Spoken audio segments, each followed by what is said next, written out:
hablar del rastro con el señor Molins y de la UEFA con el señor Pedernal, ¿no? Por cierto, el rastro es un lugar típico madrileño, ¿no?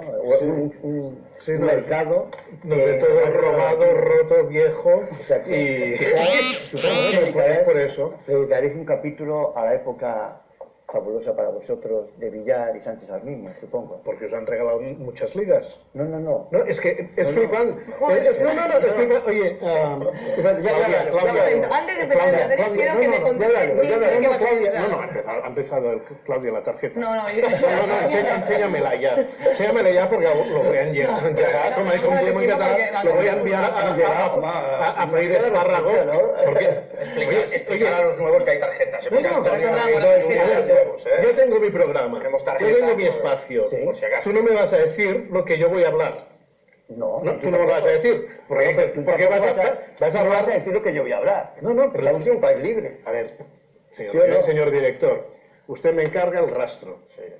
Yo digo, y lo hablamos usted y yo. ¿Ha de venir un madridista a decirme de qué vengo a hablar? Y menos de la época Villar, donde les han regalado la tira de ligas. Sí. Pues tú déjalo que él argumente lo que quiera, tú luego puedes argumentar lo tuyo y que argumente lo que voy a decir yo y lo que me decía. El programa del penalti. Él puede argumentar. 2 años que no os pitan un penalti en contra. Bueno, al final. ¿Y? ¿No? ¿Y? Empezáis fuerte, ¿eh? Yo quiero saber lo de la soberana tontería esta de decir, no sé cuántos que el Madrid gana por los árbitros, es una soberana tontería. Sí, señor. Si vamos aquí a cortar las palabras, yo soy especialista, no te preocupes, porque te cortaré todas las palabras que tengas. Yo también.